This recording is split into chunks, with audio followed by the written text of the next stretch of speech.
Bismillah, Assalamualaikum warahmatullahi wabarakatuh. Alhamdulillah, hamdan katsiran thayyiban mubarakan fih, kama yuhibbu rabbuna wa yarda. Asyhadu an la ilaha illallah wahdahu la syarikalah, wa asyhadu anna Muhammadan abduhu wa rasuluhu la nabiyya ba'dah. Kaifa halukum, anak-anakku sekalian yang berbahagia.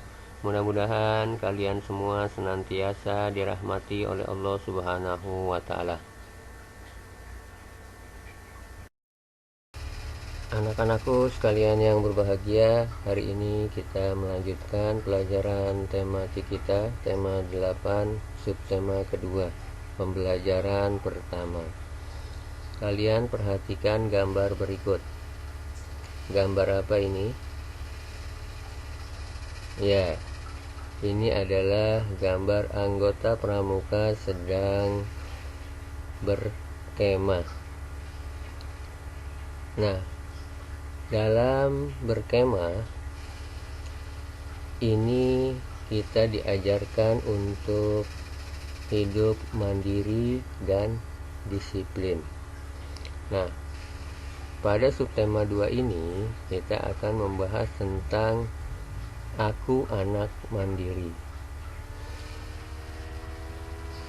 Mungkin di antara kalian sudah ada yang pernah mengikuti kegiatan berkemah. Nah, dalam kegiatan berkemah ini itu ada manfaat yang dapat kita peroleh. Ya, di antaranya apa?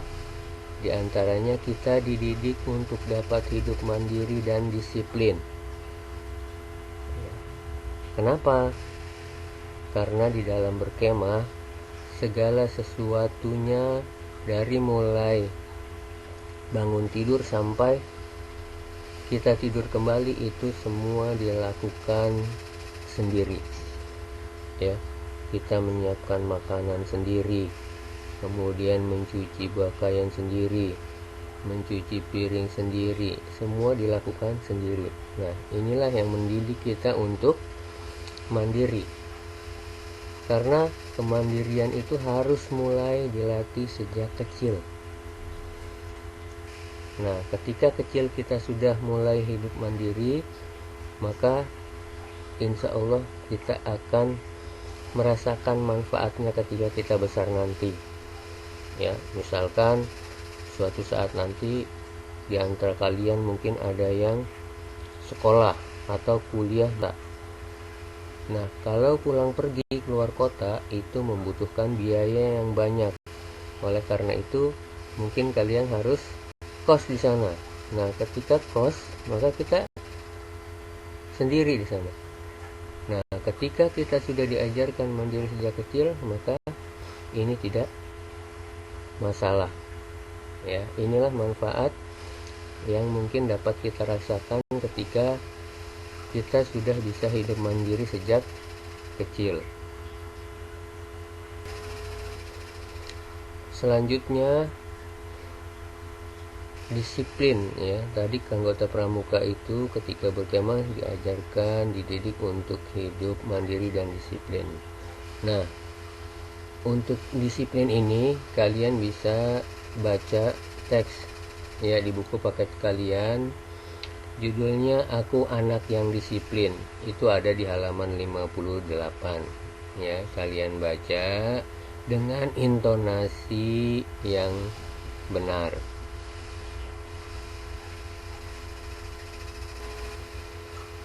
Selanjutnya kalian perhatikan gambar berikut ya.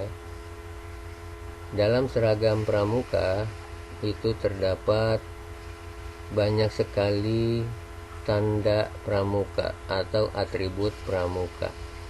Ya, di sini adalah contoh tanda atribut pramuka siaga.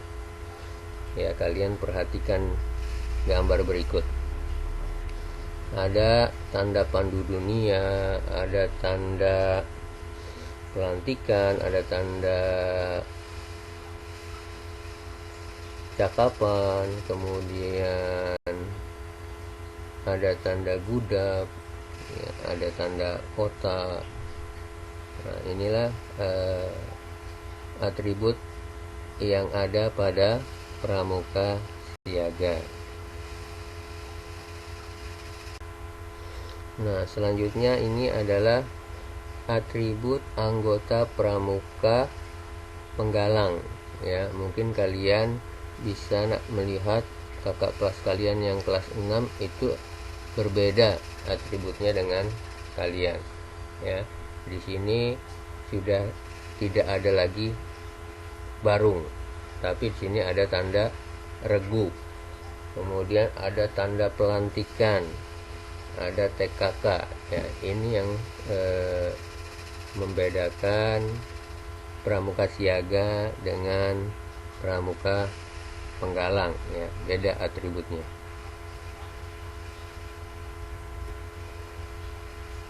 Anak-anakku sekalian yang berbahagia, di dalam pramuka itu ada yang namanya TKK dan TKU.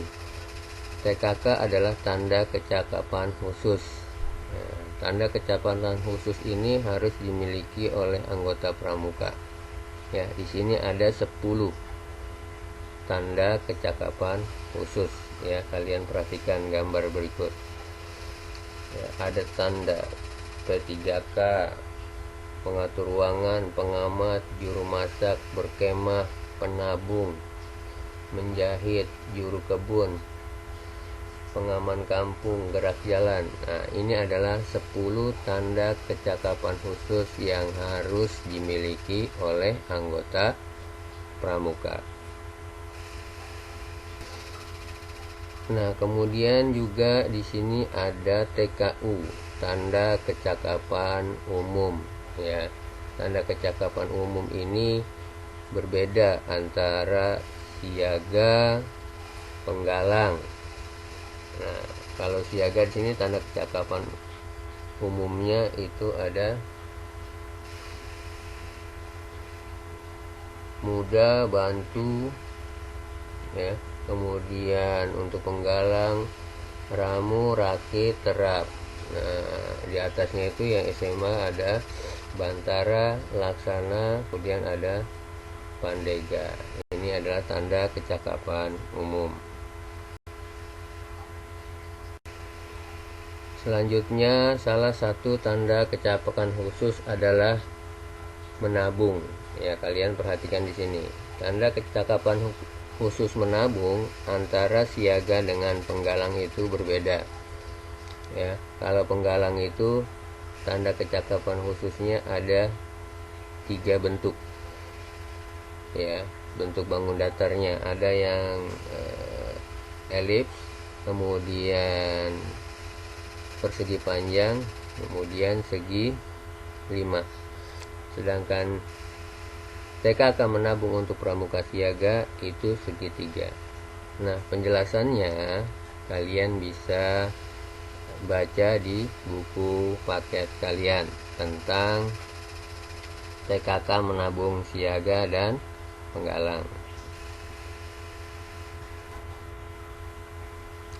Selanjutnya kita masuk ke pembelajaran yang ketiga. Nah, di situ ada teks ya, tentang mandiri dalam mengambil keputusan ya. Kalian baca teks tersebut ya di halaman 75, kemudian baca dengan suara yang keras dan intonasi yang tepat ya. Nah, mengambil keputusan ini berkaitan dengan pengamalan Pancasila, yaitu sila 4, kerakyatan yang dipimpin oleh hikmat kebijaksanaan dalam permusyawaratan perwakilan ya.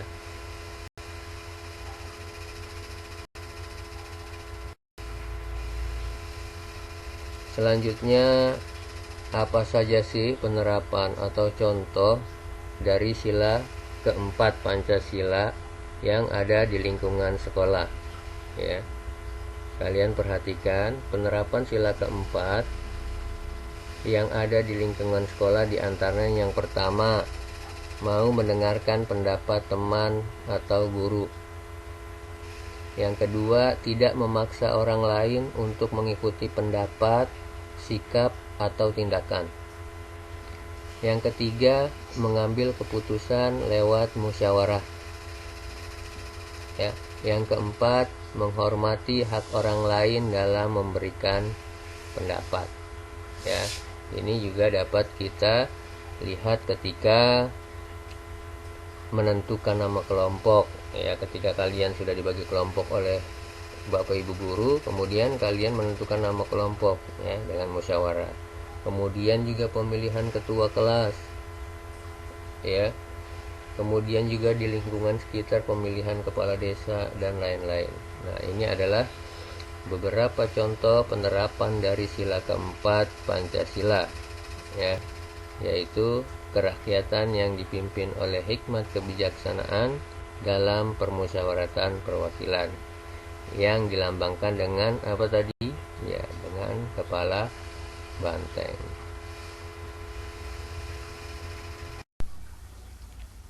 Demikianlah anak-anakku sekalian yang berbahagia, pembelajaran kita pada hari ini. Mudah-mudahan kalian bisa memahaminya dengan baik. Selanjutnya, jangan lupa sholat 5 waktu, jaga kesehatan, dan tetap semangat dalam menuntut ilmu. Wassalamualaikum warahmatullahi wabarakatuh.